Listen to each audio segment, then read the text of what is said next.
Checklist após decolagem completada. O voo 1549 da US Airways acaba de decolar do aeroporto de LaGuardia, em Nova York. Aves. Em um segundo estávamos sobre elas. Meu comando. Seu comando. Os dois motores do avião pararam de funcionar. Mayday. Aqui é Cactus 1549. O avião está caindo e há apenas alguns segundos para decidir o que fazer. Quer tentar pousar na pista 13, se possível? Não conseguimos. A vida de 150 pessoas depende de os pilotos tomarem a decisão certa. Cactus 1549, pode pousar na pista 1 em Teterboro. Não conseguimos. Com uma opção ruim à direita e uma ainda pior à esquerda, a tripulação decide colocar seu Airbus na pista logo à sua frente. Vamos estar no Hudson.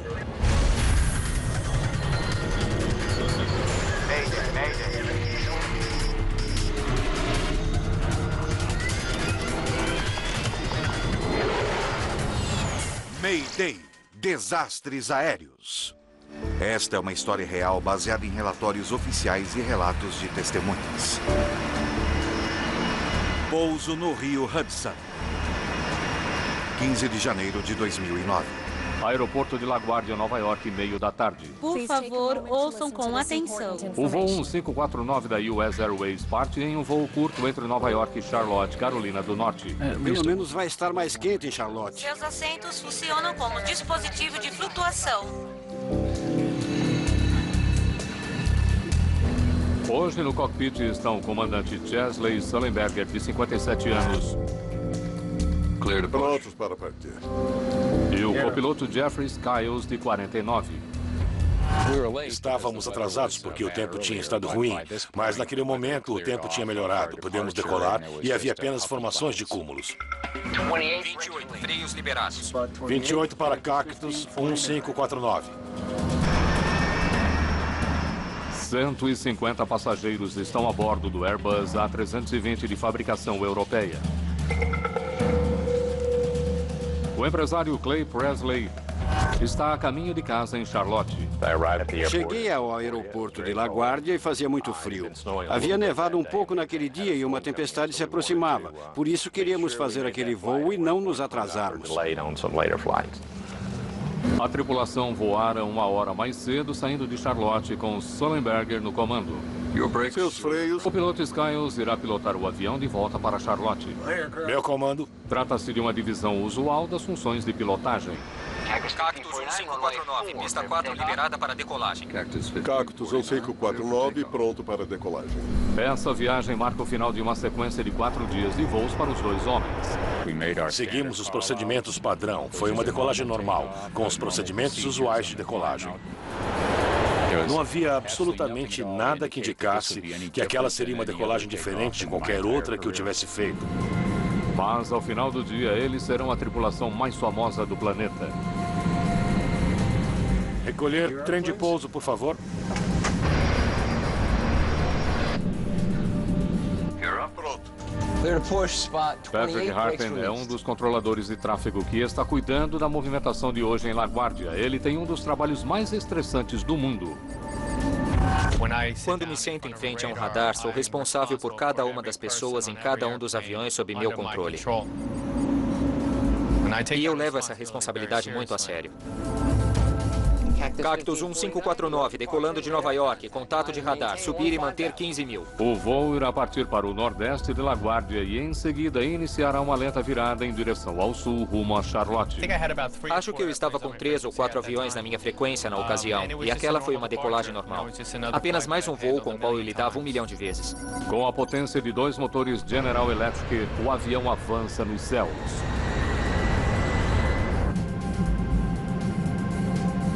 Cactus 1549, 700, subindo 5.000. Bela vista do Hudson hoje. Checklist após decolagem completada. O voo 1549 está viajando a quase 400 km por hora e está no ar há apenas 1 minuto e meio. Eu vi alguma coisa com o canto do olho. Um pouco à nossa direita e à frente havia uma fileira de aves. Aves. E elas estavam bastante perto demais para manobrarmos. De repente, já estávamos sobre elas. Você conseguia sentir a potência do avião avançando. E então, de repente, houve uma explosão gigantesca. Era como se tivéssemos parado no ar e dado de cara com um muro de tijolos.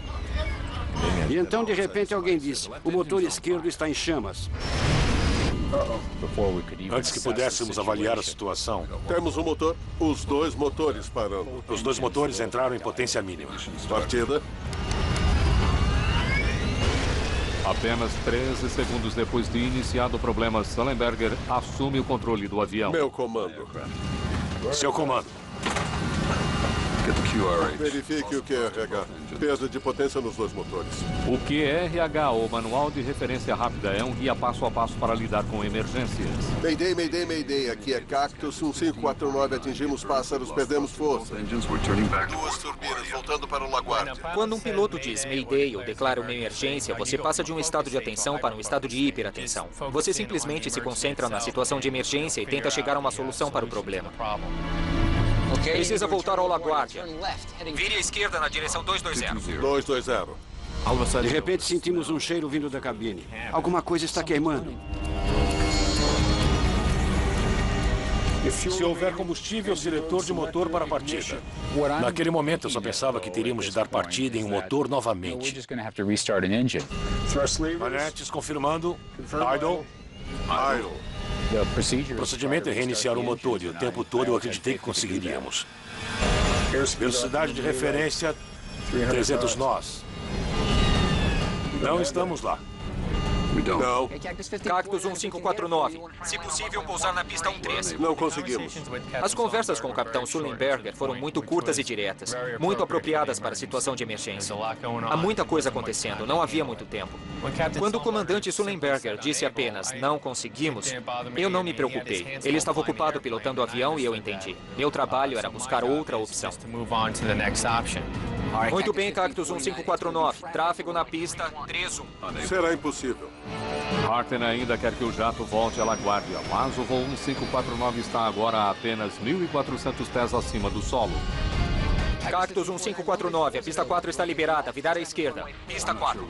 Não sei se conseguiremos chegar a uma pista. O que temos à direita? Alguma coisa em Nova Jersey, Teterboro?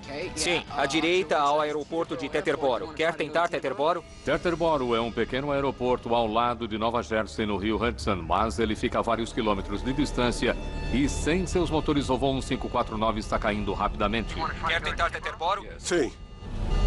Quando o controlador de tráfego mencionou o Teterboro, eu olhei para lá e fiquei parado, um tanto preocupado com o fato de que íamos tentar chegar lá. Achei que não conseguiríamos. Estávamos ali sentados em silêncio. As pessoas esperavam ansiosamente por informações e queriam ter certeza de que as coisas iam ficar bem. E então ouvimos ao microfone. Aqui é o comandante. Esperávamos que ele dissesse: está tudo sob controle, vamos ficar bem, vamos voltar e aterrissar. Isso é o que se esperava ouvir. Preparem-se para o impacto. Preparem-se para o impacto. Então, de repente, me dei conta de que ele estivesse dizendo que íamos cair. Coloquem a cabeça para baixo. Eu não tinha ideia de como me preparar para impacto. Todos olhavam para os lados. Como assim preparem-se para impacto? Como se faz isso? Vá em frente, tente o número 1. Outra vez? Certo, outra vez. Outra vez. Enquanto a tripulação luta para pilotar o avião avariado, Patrick Harten continua tentando encontrar um aeroporto. Tinha trabalhado no aeroporto de Teterboro por cerca de 3 anos. Estava bastante familiarizado com o local. Cactus 1549. Pousar na pista 1 em Teterboro. Não conseguimos. Qual pista gostariam em Teterboro? Vamos estar no Hudson. Desculpe, repita, Cactus. Eu ouvi, mas no fundo eu não queria compreender o que ele dizia. Vamos estar no Hudson. Aquela era uma sentença de morte para ele. Eu não queria aceitar o fato de que estava tudo acabado e que não havia outra alternativa. Acho que não vamos voltar à LaGuardia. Eu mandei um e-mail para minha esposa e disse apenas "eu te amo" e mais nada, porque eu realmente não queria preocupá-la. Certo. Vamos lá. Estender flaps. E eu pensei, ótimo, o rio Hudson era a nossa melhor chance. Era realmente a única coisa vista onde poderíamos pousar o avião. Os passageiros em todo o avião veem o Hudson se aproximar e começam a se preparar. E então eu comecei a pensar que se íamos cair, eu tinha de descobrir onde eram as saídas. Se a água entrasse no avião, você precisava conseguir prender a respiração por tempo suficiente para percorrer aquelas 4 ou 5 fileiras e começar a abrir as portas, se conseguisse. Standard flaps, 250 pés. Não íamos conseguir dar partida no motor, por isso comecei a lhe dizer a velocidade e a altitude. 170 nós, para dar a ele uma ideia do que estava acontecendo. 2 flaps. Você quer mais? Não. Vamos ficar com os 2.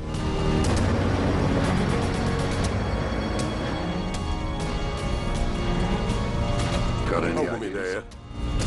Na verdade, não. Estávamos muito focados no que estávamos fazendo e o tempo todo eu acreditei que daria certo. Abaixo de 300 pés, o radar de Patrick Harten não consegue ver o avião. O voo 1549 desaparece. Quando a aeronave desapareceu do radar, eu simplesmente imaginei que não haveria sobreviventes. Na cabine, os passageiros se preparam para o inevitável. Todos os passageiros começaram a se preparar. E enquanto caíamos, alguém gritou.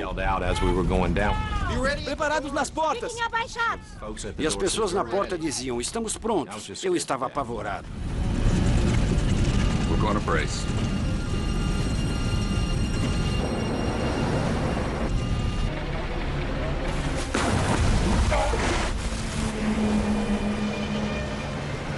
Parecia que o avião ia direto para o fundo do rio Hudson. Tudo que víamos era água vindo sobre o para-brisa. Foi como um tornado. Pedaços do avião estavam sendo arrancados. Algumas pessoas foram jogadas com violência. Em seguida, o avião parou e ficou balançando suavemente sobre as ondas.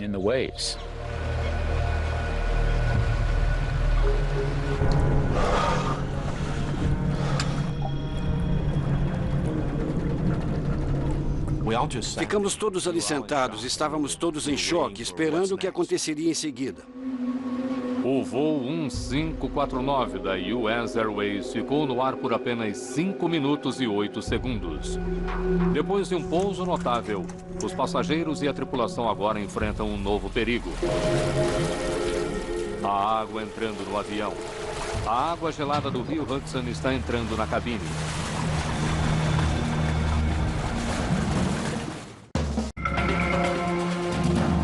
A tripulação do voo 1549 acaba de realizar uma façanha extremamente difícil na aviação, mas eles ainda têm mais trabalho a fazer.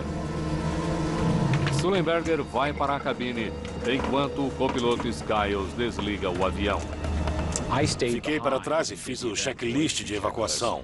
E devo ter levado uns 45 segundos até entrar na cabine de passageiros depois de pousarmos. Em poucos minutos, o avião de 75 milhões de dólares se torna um barco improvável boiando no rio Hudson.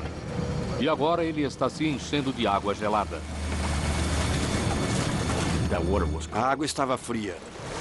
Estava muito fria e por isso nossos pés estavam congelando. As pessoas se conscientizaram da situação e gritavam, abram as portas, as portas. No controle de tráfego aéreo, Patrick Harten não tem ideia de que o avião conseguiu descer em segurança. Eu achava que ninguém conseguiria sobreviver a um pouso como aquele. Aquilo mexeu comigo e eu, obviamente, estava sem condições de continuar trabalhando.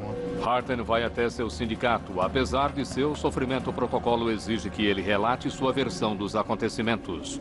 Eu realmente não queria conversar com ninguém. Tudo que eu queria era me enfiar em um buraco. Eu precisava falar com a minha esposa sobre o que tinha acontecido, mas eu sabia que não conseguiria falar porque eu estava em um estado de muita fragilidade e eu não queria perder meu controle. Por isso enviei uma mensagem de texto. Disse a ela que tinha havido um acidente e que eu não estava bem e que não conseguiria falar no momento. Os passageiros próximos às saídas abrem as portas rapidamente, enquanto Sullenberger e a tripulação começam a ajudar na evacuação. Eu levantei rapidamente, comecei a ir em direção à porta de emergência e saí por cima da asa. E então comecei a perceber que as pessoas ao meu redor estavam com os dispositivos de flutuação. Eles tinham levado seus assentos ou estavam com o colete salva-vidas que haviam pegado. Eu não tinha nada.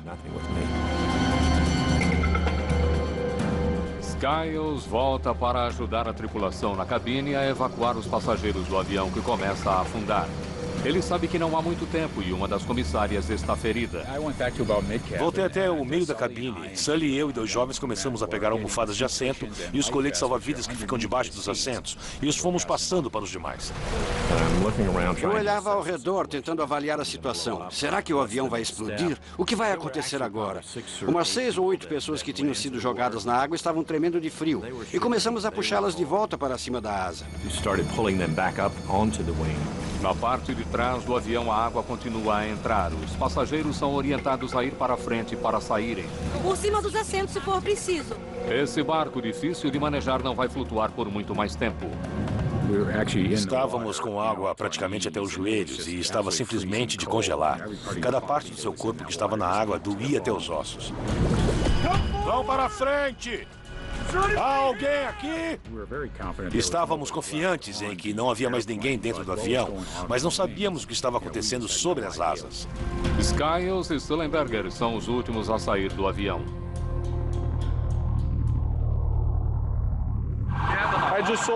Eu só ouvi aquele barulhão quando o avião atingiu a água. Um pequeno avião comercial caiu na água. Estão na água há mais de 10 minutos. O aeroporto de LaGuardia envia um alerta aos serviços de emergência de Nova York. No meio do rio Hudson, 155 pessoas congelando esperam que a ajuda chegue a tempo. Eu vi a primeira balsa e pude ver a casa do leme. Eu pensei, certo, vamos ficar bem. Houve um suspiro de alívio. Os primeiros a chegar ao local são balsas de passageiros. A elas se juntam o Departamento da Guarda Costeira e o Corpo de Bombeiros. A atmosfera na balsa ainda era de preocupação, pois naquele momento não sabíamos se todos os passageiros tinham saído do avião. Estava sentado no escritório do sindicato, me preparando para o depoimento. Por onde começo? E foi então que um dos meus amigos colocou a cabeça para dentro do escritório e disse: "Ei, Patty, parece que todos conseguiram." Perguntei: "Mesmo?" Aquilo foi incrível. Eu ainda estava traumatizado com o que tinha acontecido, mas o fato de todos terem sobrevivido foi como se todo o peso do mundo tivesse sido tirado dos meus ombros. O país inteiro assiste enquanto todos os passageiros e a tripulação do voo 1549 são resgatados com segurança.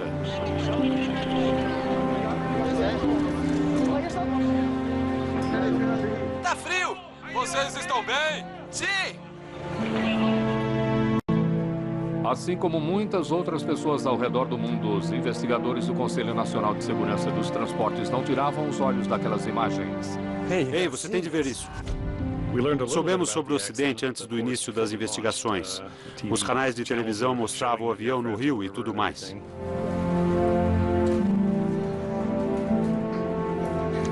Todos concordam que o pouso foi extraordinário.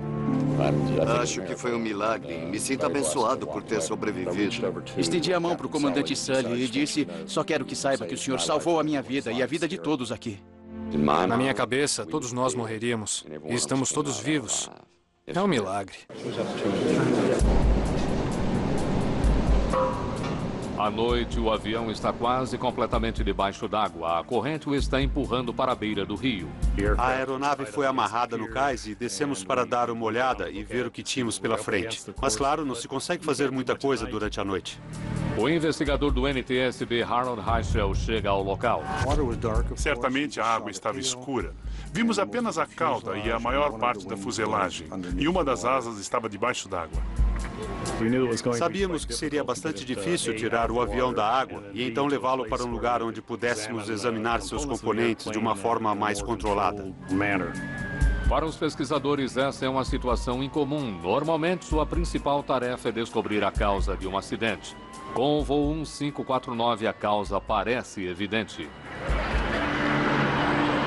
Aves. O pedido de socorro foi claro. Mayday, Mayday, Mayday. Cactus 1549. Atingimos pássaros, sem força nas turbinas, voltando Laguardia. Precisam voltar. A tripulação disse ter batido em vários pássaros logo depois da decolagem. Acho que todos perceberam o choque com as aves. O que as pessoas não sabiam era que tipo de ave tinha levado o avião a cair. Se poderia ter sido uma combinação de uma colisão com aves e mais alguma coisa, ou se a tripulação tinha agido e pilotado o avião como seria de se esperar. Meu comando. Seu comando. Verifique o que é RH.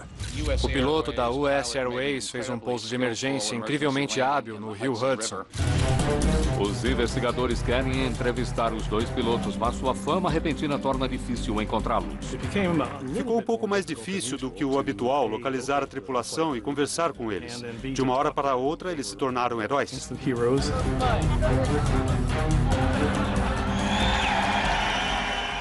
Nada na vida pode prepará-lo para um frenesi da mídia em uma situação como essa. E não é só o fato de os pilotos terem se tornado celebridades da noite para o dia que é um obstáculo para investigadores como Catherine Wilson. Uma das coisas mais desafiadoras neste caso foi que ninguém queria manchar o nome de Sully. Ele era um herói. Neste caso, nós iríamos verificar o que ele tinha feito e descobrir se ele tinha feito a coisa certa ou não. Para provar que as aves levaram ao acidente, as autoridades precisam tirar o avião da água. Entretanto, uma peça essencial está faltando. Tínhamos sido informados anteriormente de que os dois motores ainda estavam presos à aeronave, mas isso acabou se revelando falso. Por isso, aquilo se tornou uma meta importante logo de início. Onde estaria o segundo motor?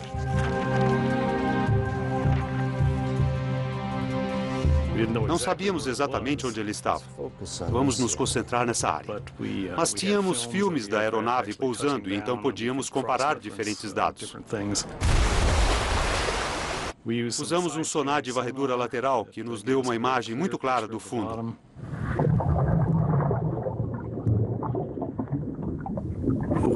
Não foi tão fácil, porque o rio Hudson tem uma corrente e a corrente muda no decorrer do dia. Por isso, levamos 3 dias para finalmente encontrar o motor. Em poucos dias, o motor e o restante do avião são levados para um armazém em Nova Jersey, para que os investigadores possam estudar os destroços mais detalhadamente. Certamente não poderíamos fazer isso às margens do rio Hudson. E você pode imaginar como foi interessante levar um avião de mais de 45 metros ou 60 metros de comprimento por uma área realmente muito povoada, em Nova Jersey. Enquanto o avião está sendo transportado, os investigadores trabalham com os gravadores de voz e de dados do voo. Muito bem, vamos ouvir. Que estavam na parte mais danificada do avião, a cauda. O gravador de voz da cabine e o gravador de dados do voo estavam praticamente intactos. A aeronave havia sofrido danos consideráveis na extremidade traseira, mas os gravadores tinham sido resguardados. Tivemos muita sorte. Conseguimos fazer o download de todos os dados. Temos um motor. Os dois parando. As gravações lhes fornecem informações fundamentais sobre como a tripulação reagiu à situação de emergência. Neste caso, tanto o comandante Sullenberger quanto o copiloto Skiles agiram muito profissionalmente. Partida. Cada um tinha suas funções e responsabilidades e desempenharam suas funções durante todo o voo, se comunicando só quando necessário. Flaps. No voo 1549... Meu comando. Seu comando. A tripulação levou poucos segundos para assumir suas responsabilidades individuais. O fato de terem lidado tão bem com a situação de emergência deveu-se, em parte, ao fato de Jeffrey Skiles ter acabado de terminar seu treinamento em Airbus. Era a minha primeira viagem como piloto no Airbus A320 e eu tinha acabado de fazer o treinamento. O bom disso foi que ele sabia exatamente a que checklist recorrer. E foi exatamente isso que ele fez. Se houver combustível, seletor do motor para a partida. As tripulações são altamente treinadas para procedimentos de emergência. E o mais importante é seguir os procedimentos. Foi exatamente o que o copiloto Skiles fez, usando o manual de referência rápido e usando o checklist apropriado. Entretanto, quando os investigadores examinam o checklist referente a como reiniciar os motores do avião, eles fazem uma descoberta perturbadora. Ele se referia a uma situação à 20 mil pés, na qual uma tripulação teria tempo de sobra para checar detalhadamente uma lista de 3 páginas, ao final da qual havia o item Como pousar o avião na água. Era uma lista de 3 páginas e eu realmente só verifiquei 1,5 páginas no tempo que tivemos. Velocidade de referência. A equipe passou muito tempo tentando reiniciar os motores, quando poderia ter se concentrado em preparar o avião para pousar na água. 300 nós. Não estamos lá. Não. No passado, listas excessivamente complicadas já foram responsáveis por acidentes aéreos fatais. Em 1998, houve um incêndio a bordo de um jato de passageiros da Swissair. O checklist à disposição da tripulação teria levado até meia hora. Meia hora de que eles não dispunham.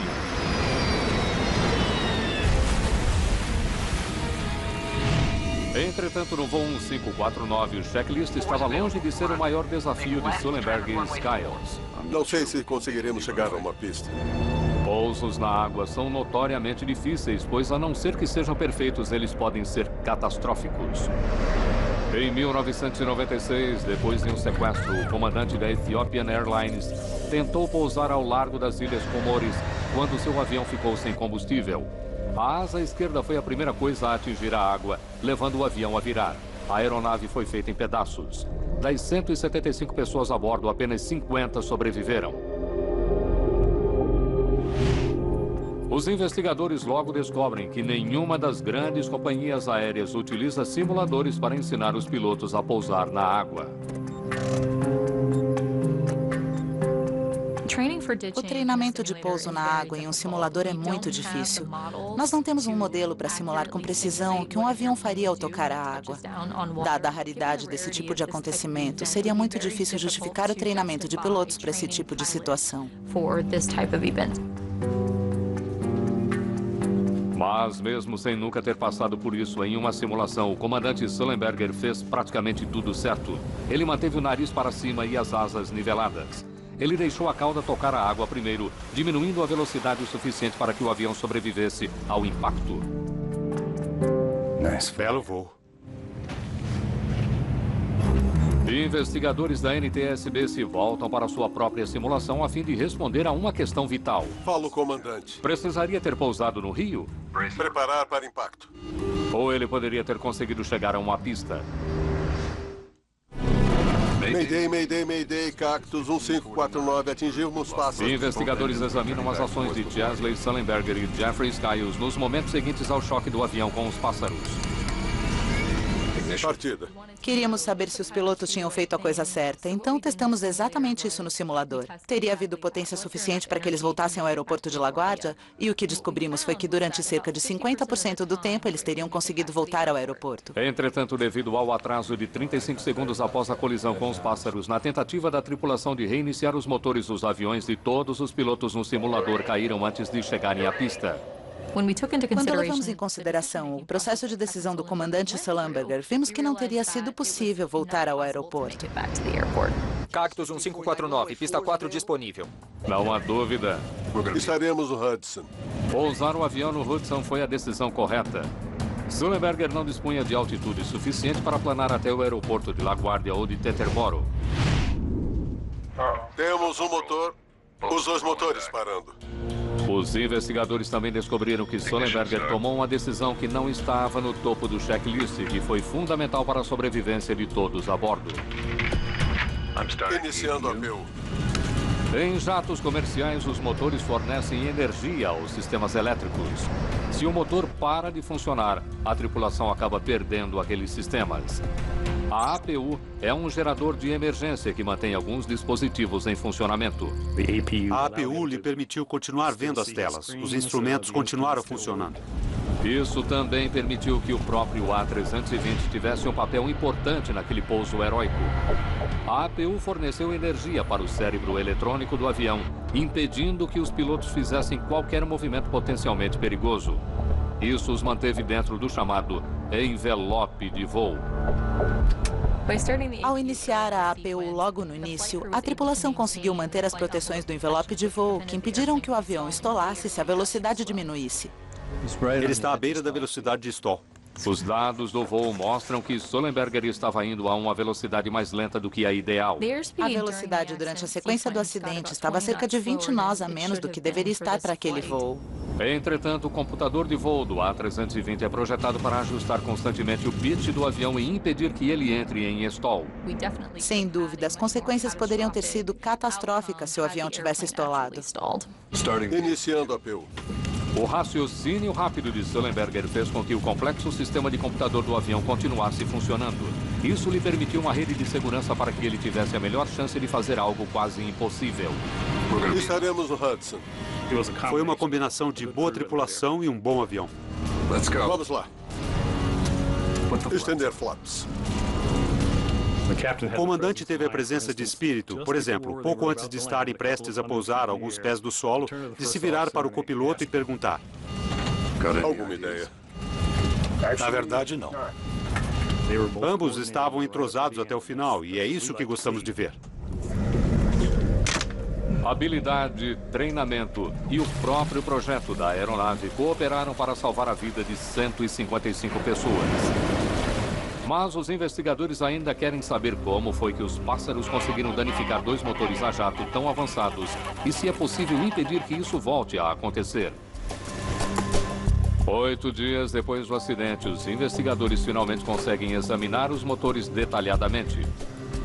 Richard Dober tem passado grande parte de sua carreira estudando colisões entre aves e aviões.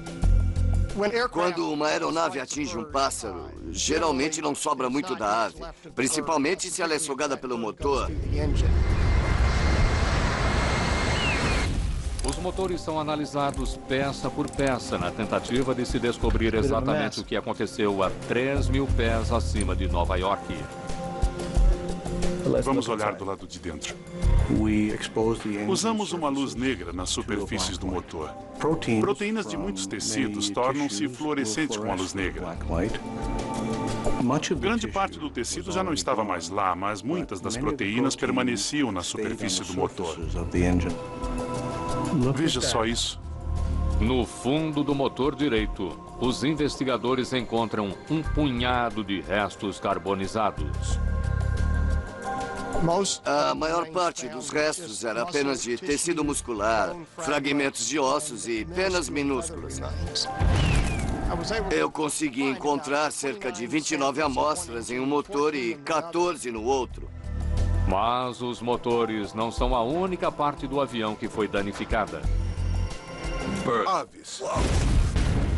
A aeronave atingiu muitas aves. Encontramos evidências disso sobre as asas, nos flaps e na fuselagem do avião. Mas ainda assim, o avião consegue voar quando isso acontece. A ameaça representada por colisões com pássaros é bem conhecida. As colisões com aves são um problema muito maior do que o público imagina. Nos últimos 20 anos, cerca de 210 aviões foram destruídos devido a colisões com aves. Este Boeing 757 sugou um corvo quando decolava de Manchester, na Inglaterra, pousando em seguida com segurança. Só em 2008 houve 4 acidentes dramáticos. Um Boeing 747 teve um francelho sugado por um de seus motores. A tripulação abortou a decolagem e todos sobreviveram. O avião ficou destruído. Os 2 motores deste jato sugaram pelicanos e um deles acabou dentro do cockpit. Os reparos custaram $2 milhões. O motor de um MD-10 foi severamente danificado por uma frisada. O custo do reparo foi de $900 mil. E 5 pessoas morreram quando este Cessna se chocou contra pelo menos um pelicano. Desde 1988, mais de 200 pessoas morreram em acidentes envolvendo colisão com aves. E o problema pode se agravar, uma vez que há mais pássaros pelo ar hoje.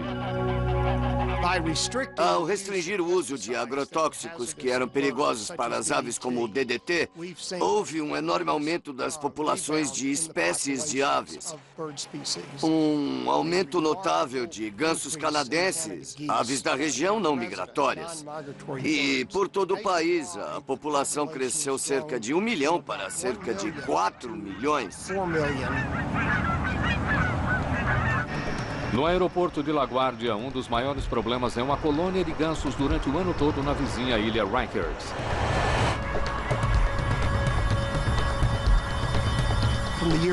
Entre os anos de 2002 a 2004, houve 8 colisões com gansos do Canadá no aeroporto de LaGuardia, envolvendo aves no aeroporto ou próximo dali.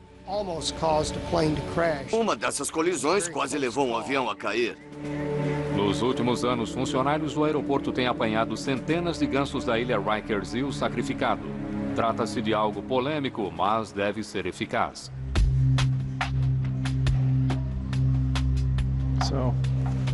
De onde esses pássaros vieram? Se os gansos que atingiram o voo 1549 da US Airways são da região, eles podem ser controlados. Os investigadores precisam saber mais sobre eles. Os restos que encontramos eram tão pequenos que não conseguimos realmente dizer que tipo de ave era. Pedimos ajuda à Smithsonian Institution, que consegue apanhar pequenos pedaços de carne ou penas e ainda assim identificá-los. A esperança é que a análise de DNA desses restos não apenas confirme qual a espécie de aves, mas também ofereça pistas sobre de onde vieram. Enquanto esperam por respostas, os investigadores tentam responder como foi que algumas aves levaram um avião de 68 toneladas a cair.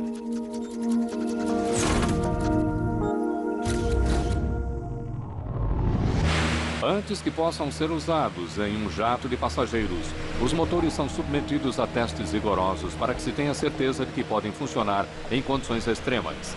Os testes incluem a ingestão de carcaças de aves congeladas. Os motores turbofan da CFM do A320 passaram por estes testes e receberam sua certificação em 1996. Para o teste em que se utiliza um pássaro grande, necessário para o teste do motor CFM, usa-se um canhão que lança uma ave de quase 2 kg no motor, funcionando praticamente com sua potência máxima. Para serem aprovados, os motores não precisam continuar funcionando, mas apenas continuar inteiros. Que foi o que ocorreu no avião de Sullenberger. Os motores não sofreram o que chamamos de falhas incontidas.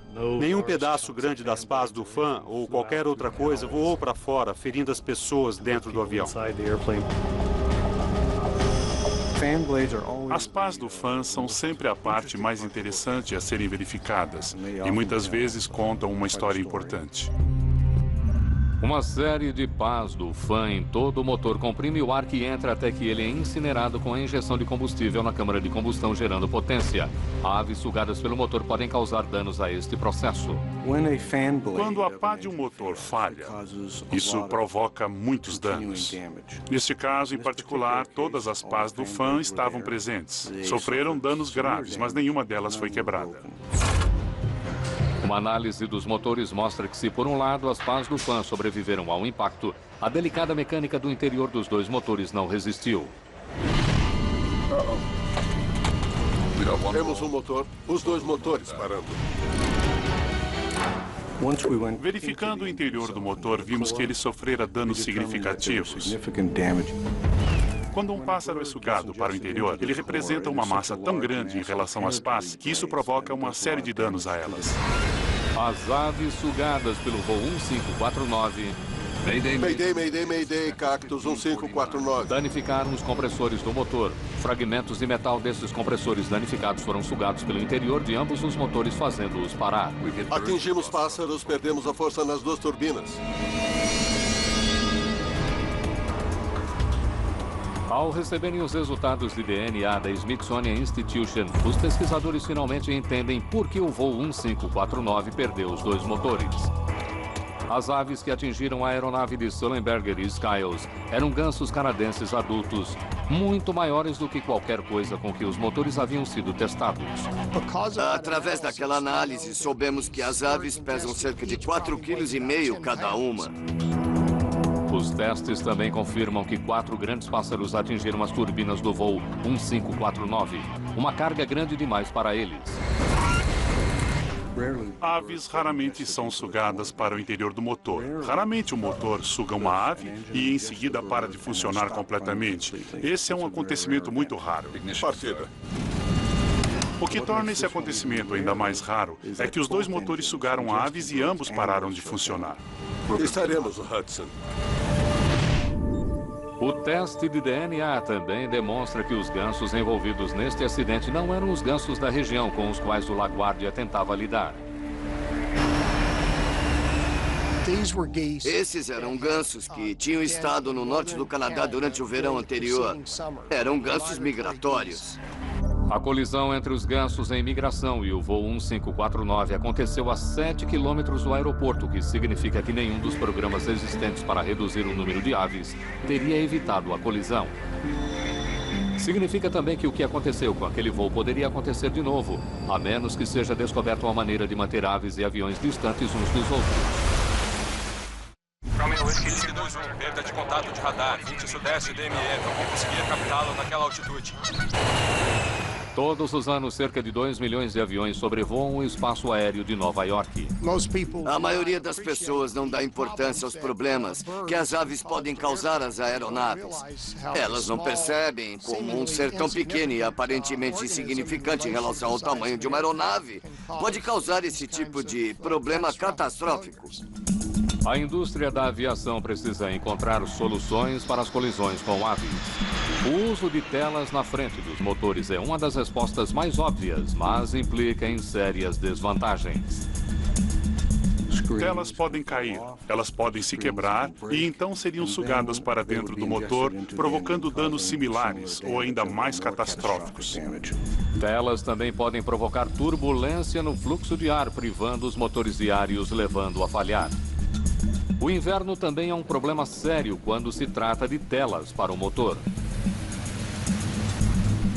Uma tela é um local perfeito para o acúmulo de gelo, que irá se juntar ali muito rapidamente. Uma solução mais promissora já está sendo testada em várias cidades americanas, incluindo Nova York. No aeroporto John F. Kennedy, radares especiais vasculham os céus à procura de aves próximas de aviões. A maioria dos aeroportos está equipada com radares que emitem ondas de rádio que afastam objetos no céu. Normalmente, apenas objetos grandes são vistos e a maior parte destas informações não é repassada para os controladores de tráfego aéreo. O fato é que seus campos de operação ficariam abarrotados de coisas. Os altos mastros dos navios, por exemplo, apareceriam em seu radar como alvos baixos. Isso, na verdade, interferiria com o controle do tráfego aéreo, o que não seria bom. Mas hoje, radares milimetricamente calibrados estão sendo testados no aeroporto JFK. E eles conseguem distinguir itens do tamanho de beija-flores.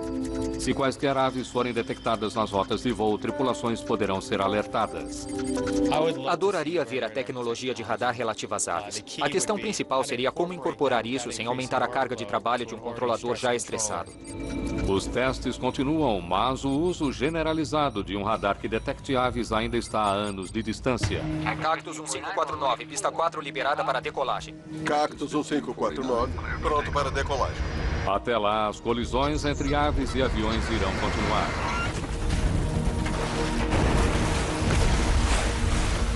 O que o desfecho feliz do acidente com o voo 1549 mostrou é que hoje a melhor defesa contra essa ameaça é uma boa tripulação na cabine de comando.